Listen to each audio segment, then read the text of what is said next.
Right in my wheelhouse, we're talking about my beloved Dak Prescott. Even though he has not played this full season, he was cooking to start this season. I think he might even have 500 yards in a game.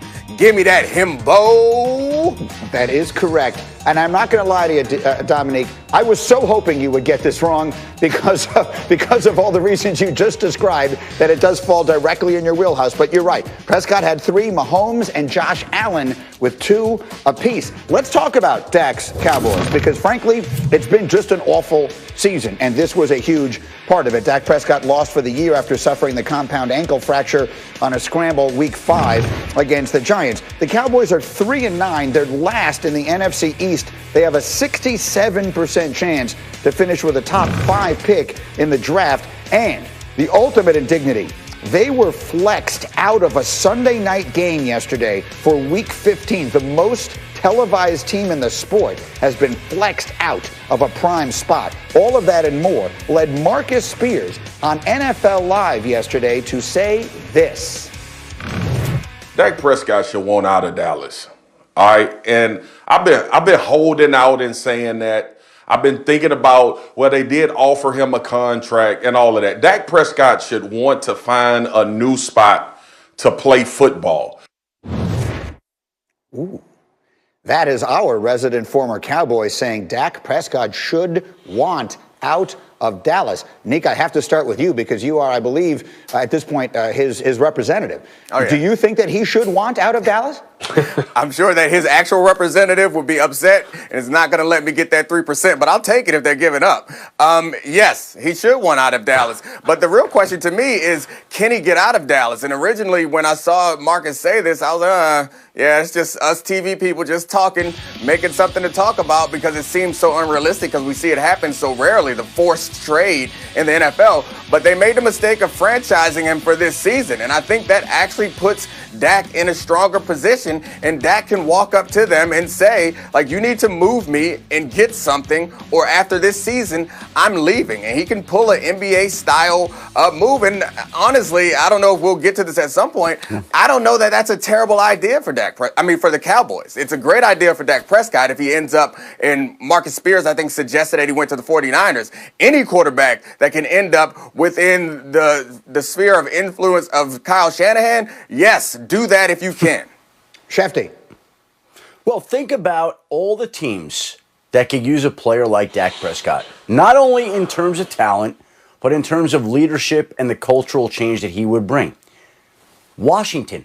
How much would Washington pay to cripple its division rival and take its quarterback and trot out Dak Prescott? How about Chicago? How about Indianapolis? How about Tampa Bay as a successor to Tom Brady? How about New Orleans as a successor to Drew Brees? How about San Francisco? How about any one of these teams? And so the fact that there are so many options tells you that Dak Prescott has got an enormous amount of leverage because he can do that. He can say, okay, I'm not going to resign here after a year, so you might as well move on from me. There are a lot of different ways that he could play this out, that the Cowboys could play this out. By the way, during a pandemic, if the cap is going down, can they afford to franchise Dak Prescott to the tune of $37.8 million, $38 million, whatever it may be? This, right now, shapes up to me as the most fascinating storyline of the NFL offseason, this offseason. Every year there's something that jumps out. Last year was Tom Brady. Right now, it looks like it could be Dak Prescott, even though he hasn't played in a while due to that injury. I love that. And so, Lewis, I've been waiting all week to ask you this, because I've been sort of beating this drum a little bit on radio, and team building is your thing. Dak Prescott is a great player for all the reasons that we have just described.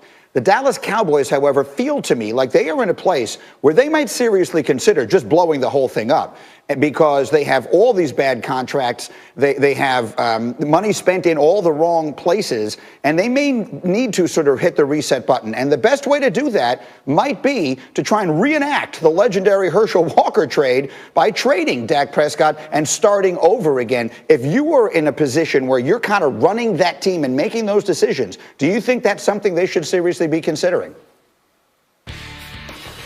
You know what? It may cross my mind. The only problem is Dak Prescott is coming off an injury, and I just don't know how other teams are going to view him long term in terms of minimizing risk, down the road, considering the kind of injury that he's coming off of. Look, if I'm the Dallas Cowboys, this is what I'm thinking about. Look, first of all, I'm trying to figure out in a down cap year, can I afford to, one, either franchise Dak, or two, is there enough money out there for me?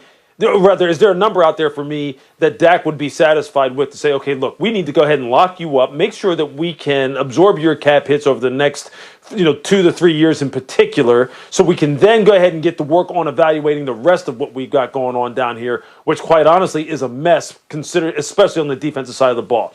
I would try to get Dak Prescott, under contract right away so I could kind of address everything else that's going on, particularly this. Look, on the defensive side, they better figure out whether or not it's a personnel issue or if it's a coaching issue with Mike Nolan heading up this defense, because it's historically kind of gross when you watch how they're playing. And you saw how they played just the other night against the Baltimore Ravens. That's just not acceptable. And that's just not a personnel issue. That is an overall schematic issue. That's just bad business right there. They got to figure out what's going on there. And I love Mike McCarthy on the offensive side of the ball. I've known Mike for a long time, dating back to my days at the University of Pittsburgh when he was there. Figure out whether or not he is bringing the kind of innovation along with Kellen Moore to this offense that they were kind of thinking that they were going to get. So I would make sure that Dak is in the fold. We know that without him, this football team is markedly different on the field and off the field. I would get that taken care of, and I would quickly turn my attention to the rest of the mess that I have created, because that's where I think the bigger problem is, where they have made some serious miscalculations. And if you spin it all the way back to the beginning, the first mistake they made, Neek, and I feel like we have been talking about this for 2 years, was not taking care of the quarterback first. Mike Tannenbaum, to his credit, said that 2 years ago. They're starting at the end with all the other people they brought in, and they left this one, and Neek, very quickly, that I think ultimately is going to prove to be their undoing.